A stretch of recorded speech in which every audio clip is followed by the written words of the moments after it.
Hello everybody, this is Fernando for the latest Cryptids and Monsters video. I thought I would mix another Cryptids of the Week here while I was doing the last set of Urban Legends later on this week.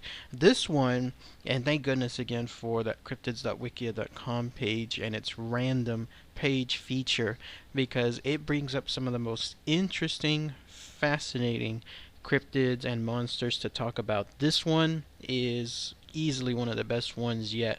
Never heard of this cryptid before.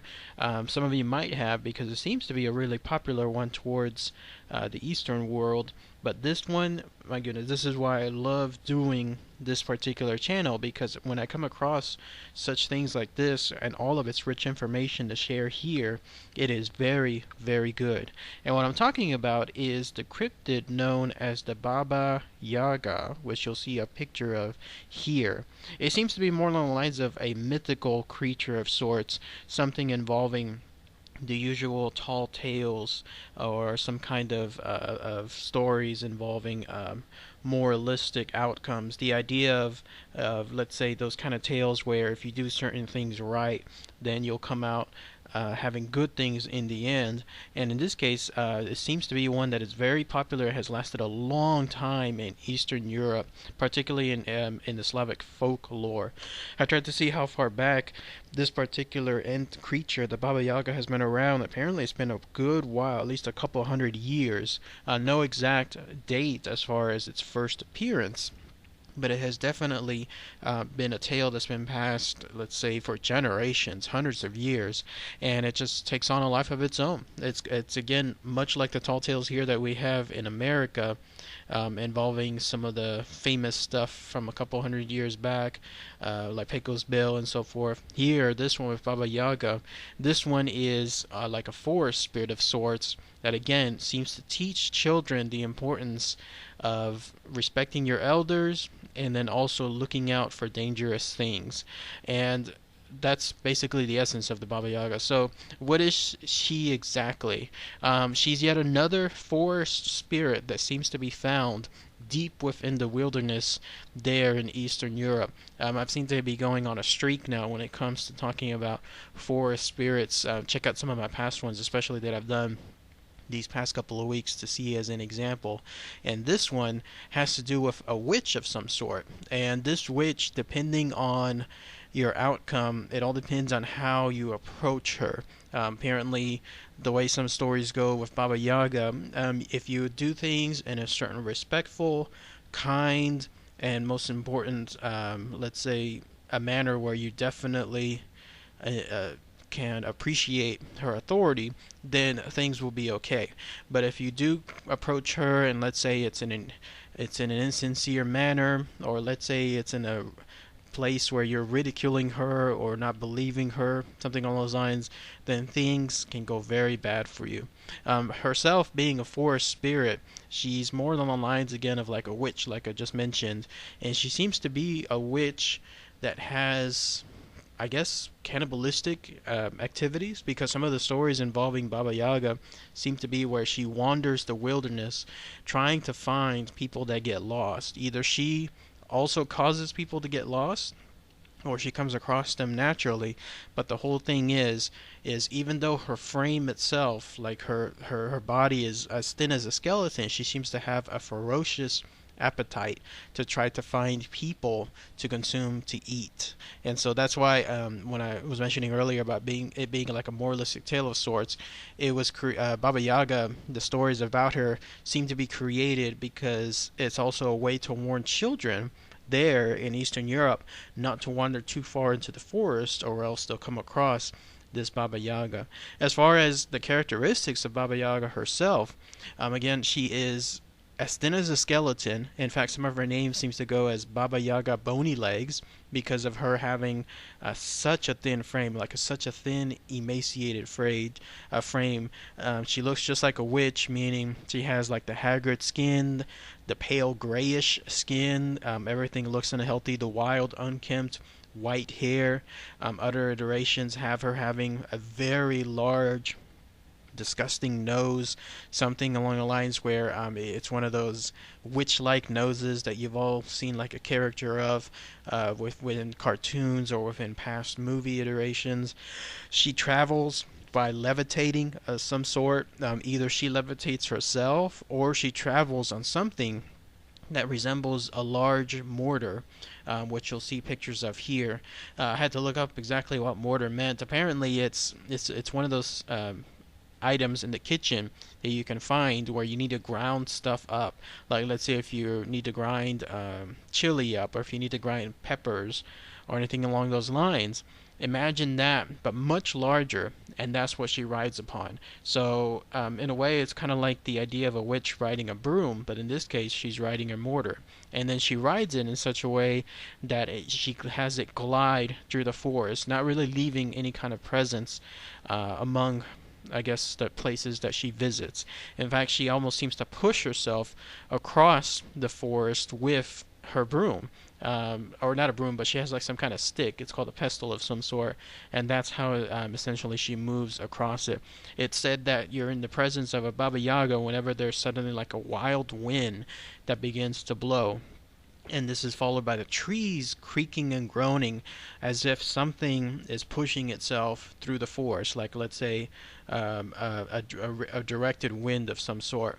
And whenever you see this, and especially there's like let's say a telltale whirl somewhere throughout the air, then it'll also follow in some cases by a host of spirits shrieking and wailing, like let's say the classic apparitions that you might think of involving ghosts, let's say shrieking in horror away from something.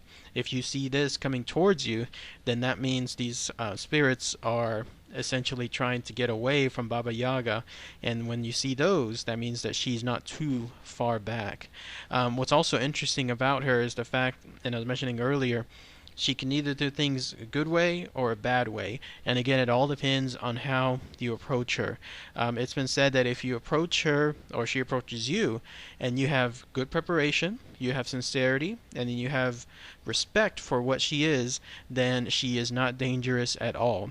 If you do none of that, and let's say you don't take her seriously, or again, as I was mentioning earlier, let's say you're disrespectful, or even along lines where you see her and you even start asking her too many questions, she becomes annoyed at this fact, and then that's when she is also dangerous. So that's two ways to approach her. One is the right way, one is the wrong way. She'll even do something like this.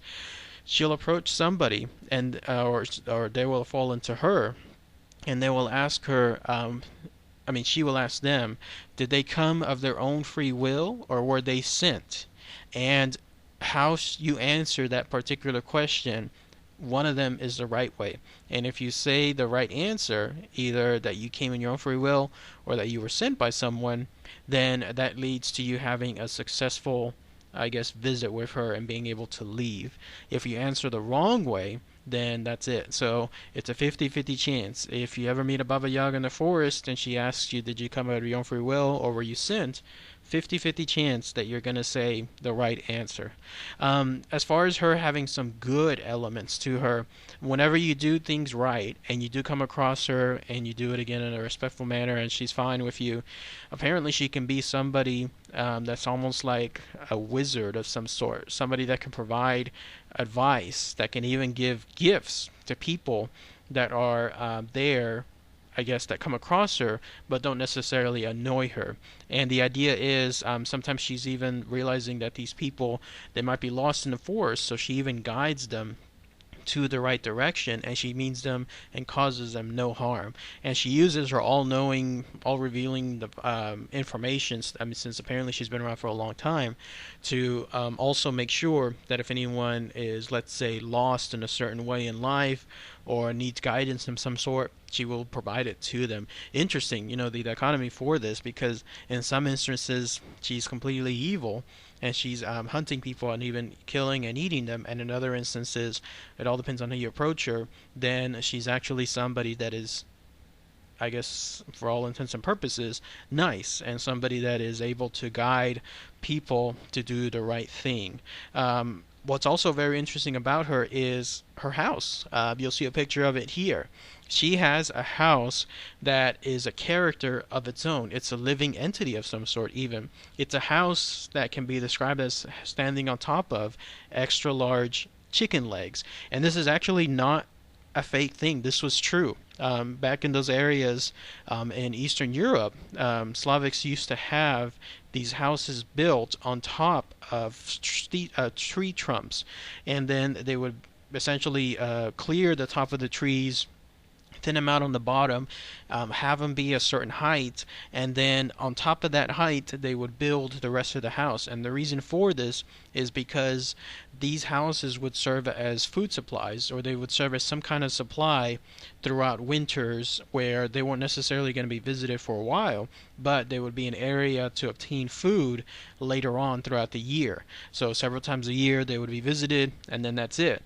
So to ensure that during that time, whenever they weren't being visited, and that animals would not be able to come across, let's say, these supplies and completely destroy them or obliterate them or eat them all up, that's why these houses were built on these specific trees several feet above. And the idea was that the only way to get in was through a trap door on the bottom, in the middle, that of course only a human would know about, because animals, not knowing about trapdoors, would have no way to figure it out to open.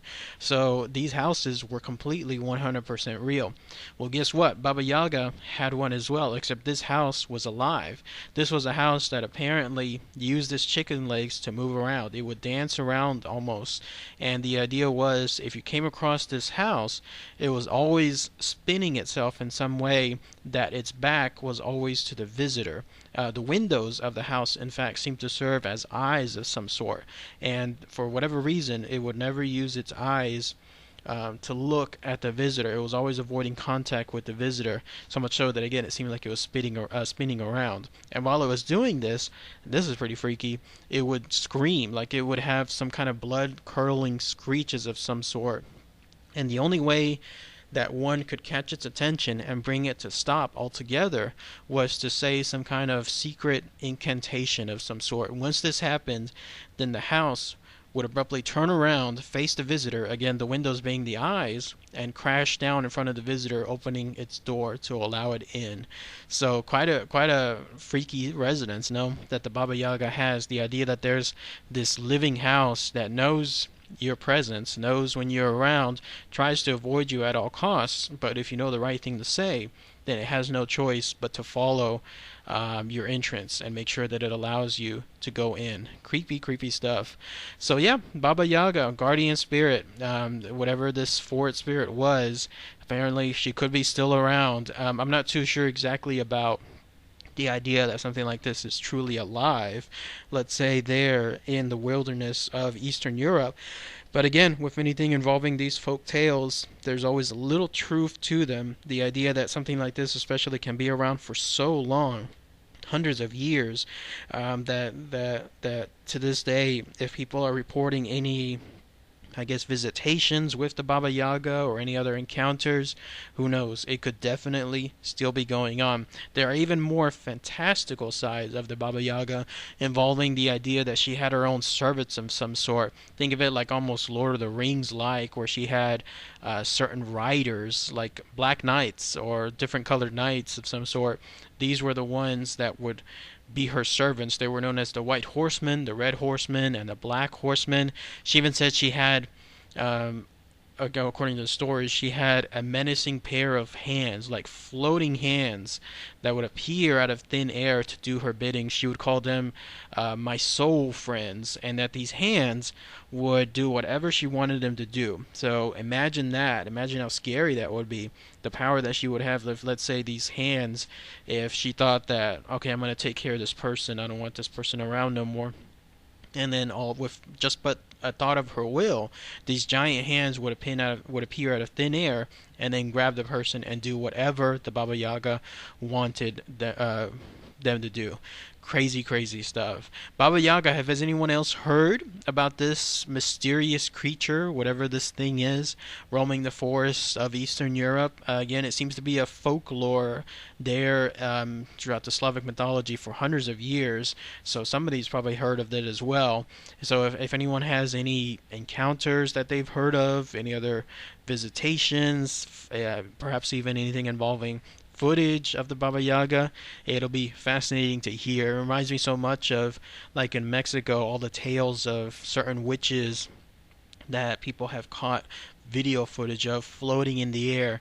All of this, as far as the Baba Yaga, seems a little hard to believe, a little hard to swallow, but what we believe here in America and other countries could be something that they in turn think is pretty hard to swallow, and vice versa. So anything involving this Baba Yaga, it all depends on one's own perception. So, all right, everybody. Thanks again as always. Take care.